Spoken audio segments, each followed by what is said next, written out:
No había oído la voz de su padre en casi 40 años hasta que un silencioso desconocido entró en su restaurante y le pidió que arreglara la gramola rota. Momentos después, se iluminó y reprodujo un mensaje grabado por un hombre que murió la misma noche que su padre. Lo que descubrió después desdibujó la línea entre el recuerdo y el milagro, y convirtió su tranquila vida en un misterio inexplicable. Dale a me gusta y comenta desde donde lo ves. Tu apoyo trae más historias increíbles. Ahora, comencemos. El neón parpadeaba en la entrada, proyectando un suave resplandor rosado sobre el pavimento agrietado de la Ruta 87. Dentro, Lena limpió la misma esquina del mostrador que siempre hacía antes de cerrar, aunque nunca se ensuciaba del todo. Hábito más que nada, el restaurante había pertenecido a su familia desde antes de que ella naciera. Construido en 1953, aún se mantenía unido por 4 cabinas de mica, azulejos a cuadros y ese silencio que te envolvía como un abrigo desteñido. Solo una cosa en el lugar se había negado a seguirle el juego al tiempo: la gramola. Estaba cerca de la ventana como un monumento dormido. Cromo polvoriento, vidrio opaco, el tenue contorno de títulos de viejas canciones se desvanecía en la nada. No había hecho ningún sonido desde la noche en que murió su padre.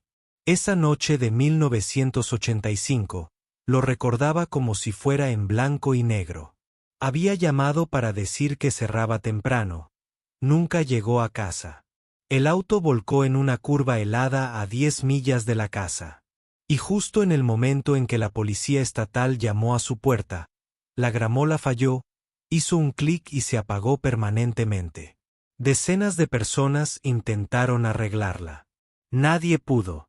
Los lugareños finalmente dejaron de preguntar. Algunos la llamaban la caja silenciosa. Lena nunca los corrigió. El viento aullaba abajo en el estacionamiento mientras la campana sobre la puerta tintineaba. Levantó la vista. Un hombre entró.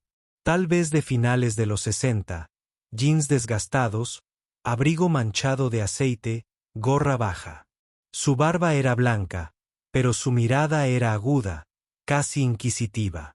No dijo nada, solo miró a su alrededor lentamente hasta que su mirada se posó en la gramola. Dio un paso hacia ella, lento pero seguro, como si lo hubiera llamado. Lena se aclaró la garganta.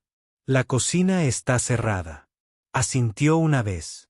No estaba aquí por comida. Ella esperó. Su voz era suave, pero tenía peso. ¿Te importa si lo intento? ¿Intentar qué?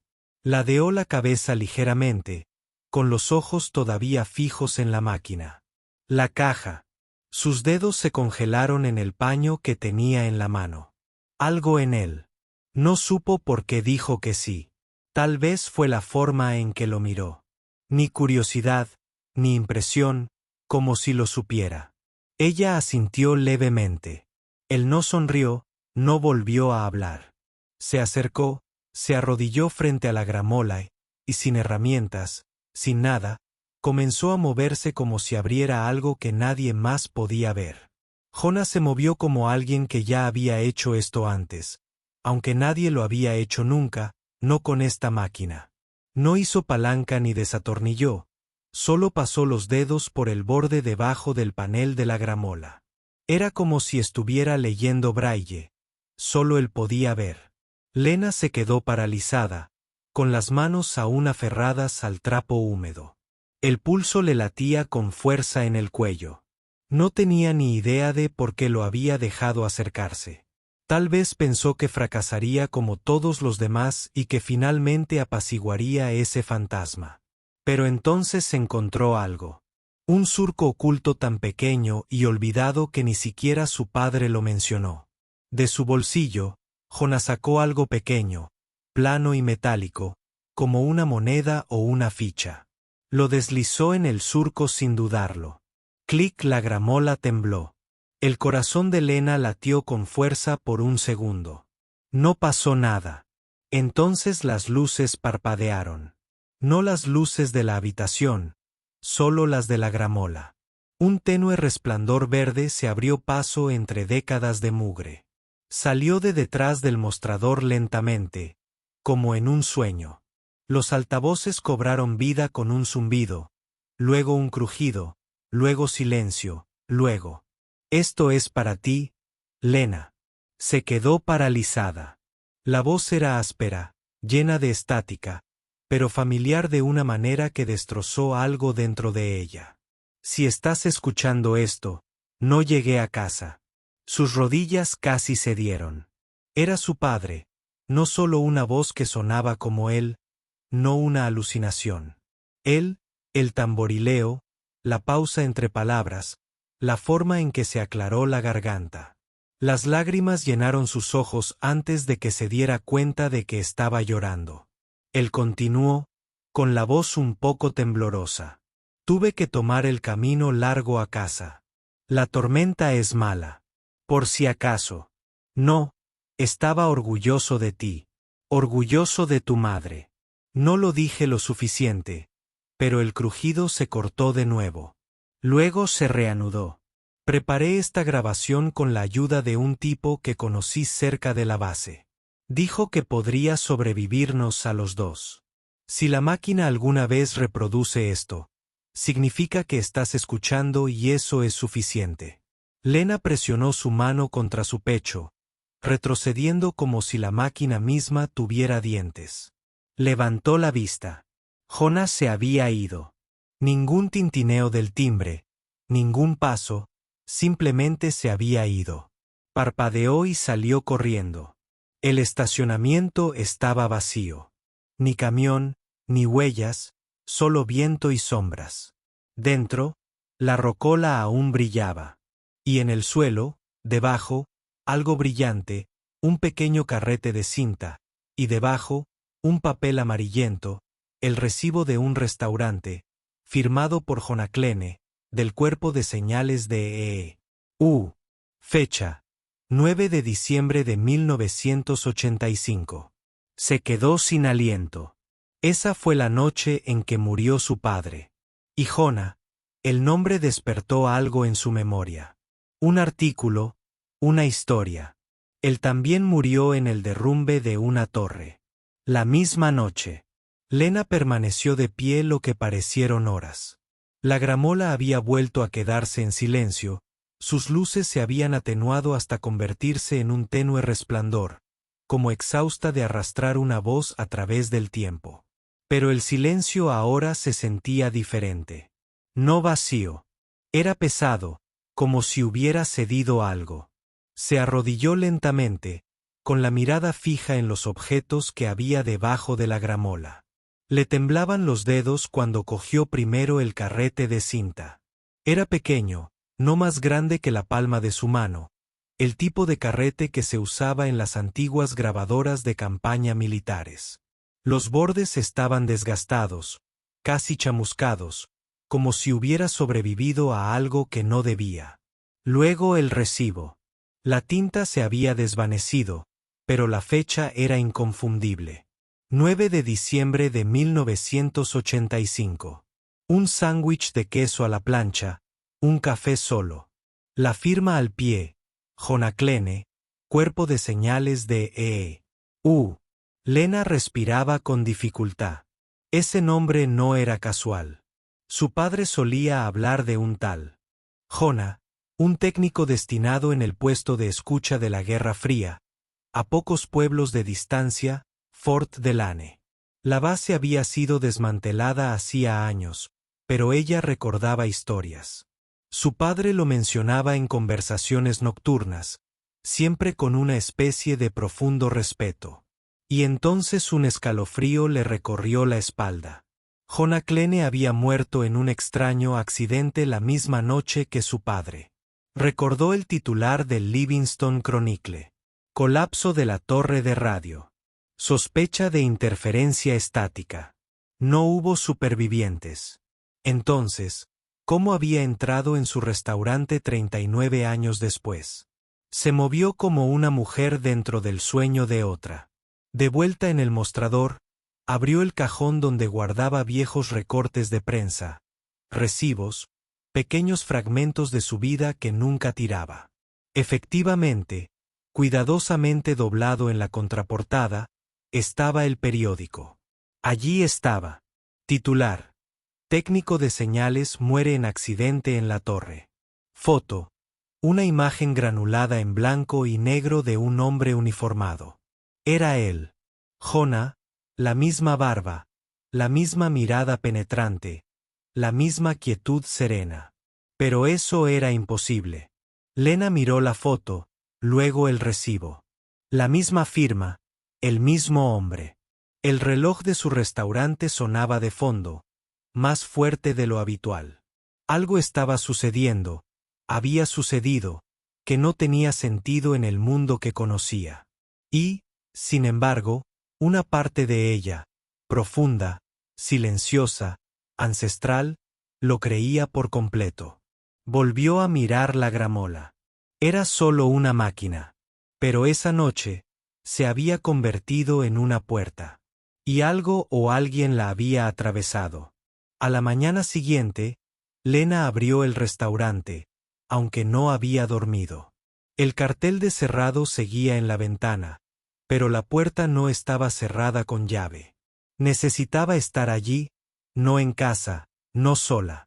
Guardaba el carrete de cinta en el bolsillo del delantal y el viejo recibo guardado en su diario, detrás de la caja registradora. Una parte de ella se preguntaba si lo había imaginado todo, alguna alucinación nocturna tras años de dolor reprimido. Pero los objetos eran reales, físicos, pesados en su mano. Los lugareños pasaban mientras el cielo palidecía. Algunos saludaban. Unos pocos llamaron a la puerta y se fueron al ver el letrero. Lena apenas lo notó. Sus pensamientos daban vueltas como hojas al viento. Al mediodía, tomó una decisión. Tenía que ir a Fort Delane. Estaba a solo 32 kilómetros al norte, ahora un cascarón vallado de lo que solía ser, desmantelado, olvidado y tragado por la maleza. Pero tal vez algo quedaba.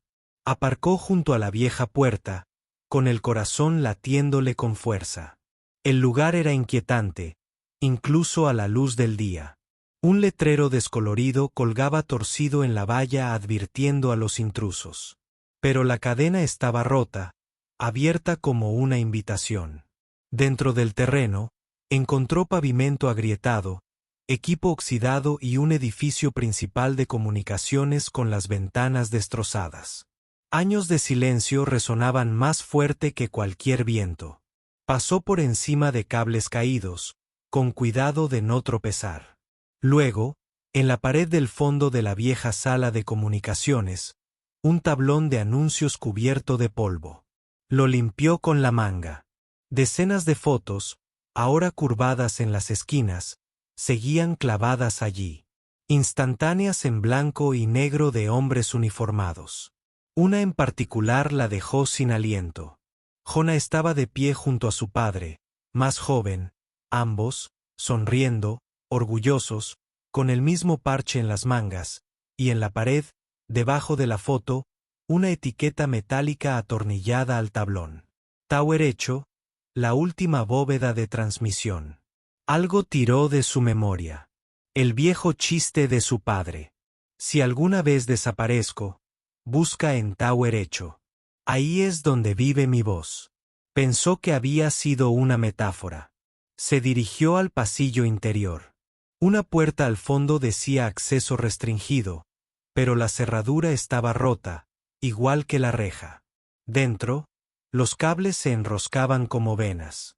En el centro, una vieja grabadora de inmobiliaria cubierta de polvo. Los dedos de Lena temblaron mientras sacaba el carrete del bolsillo y lo colocaba en la máquina. Los carretes se bloquearon con un suave clic. Luego, casi tímidamente, presionó play, un suave siseo, luego la voz de su padre de nuevo. Si esto te llega, dile a Jonah que le debo todo. Se quedó incluso después de que los demás se fueran. Dijo que este mensaje importaba. Lena se cubrió la boca, con lágrimas corriendo. Espero que algún día escuches esto, cariño. De alguna manera. Solo recuérdame amablemente. La máquina se detuvo. El silencio después fue completo. Excepto por una cosa. Detrás de ella, la puerta crujió. Pasos. Lentos, constantes. Se giró. Nadie. Pero en la pared, manchada de polvo fresco, una nueva huella dactilar. Solo una. Lena salió de Fort Delane justo antes del anochecer. Las montañas proyectaban largas sombras sobre la carretera del valle. Lo real permaneció en su asiento del pasajero, enroscado como un secreto finalmente dicho. Condujo en silencio. Sin música, sin radio, solo el zumbido de los neumáticos y el peso de lo que había escuchado. La voz de su padre había llegado 40 años en la muerte misma. Entregado por un hombre que no debería haber estado vivo, un técnico que esperó o regresó. Esa noche reabrió el restaurante. No por negocios, sino por el recuerdo. Puso solo una cabina, encendió una pequeña vela junto a la ventana, luego se sentó junto a la gramola, con el carrete en su regazo, mirando la máquina que una vez se había negado a cantar, y luego se convirtió en mensajera de lo imposible. Afuera, comenzó a nevar. Dio la vuelta al recibo. Había aparecido un mensaje. Sin tinta, solo tenues hendiduras como si estuvieran rayadas desde abajo. Algunas voces se encuentran su camino. JK trazó las letras con el pulgar. El viento gemía débilmente a través de las grietas de las ventanas. En el reflejo del cristal de la gramola, creyó ver movimiento. No brusco, solo un cambio. La silueta más tenue de un hombre con gorra. Pero cuando se giró, nada. Se levantó y caminó hacia la puerta, cerrándola suavemente. La gramola volvió a zumbar. Las luces parpadearon. Y esta vez, sonó una canción. No un mensaje, no una advertencia, solo música. Algo que su padre solía bailar con su madre los viernes por la noche. El tipo de canción que hacía que sus pequeños pies se arrastraran sobre las baldosas a cuadros mientras se la hacía girar como si no tuviera peso. Rió con lágrimas en los ojos. Luego bailó sola, pero no sola. Al apagarse la música, la gramola emitió un último y suave clic y se apagó para siempre. Lena metió la mano detrás y abrió el panel que Jonah había tocado. Dentro, donde nadie había mirado en décadas, había un pequeño trozo de tela, un viejo parche militar, con los colores descoloridos, pero aún claros. Cuerpo de señales de Sonrió y susurró en el silencio, gracias. Desde entonces, mantuvo la gramola en el restaurante. Nunca la limpió, nunca la movió. Algunas noches, cuando el viento era propicio y la luna estaba alta, los clientes juraban haber oído una canción tenue. Una que no salía en ningún disco. Miraban hacia Lena. Ella simplemente sonreía y seguía sirviendo café. Y en el reflejo de la gramola, a veces juraban haber visto a dos hombres. Uno con chaqueta de mecánico, otro con uniforme de servicio. Ambos observando, ambos esperando a que cada mensaje llegue a su destino.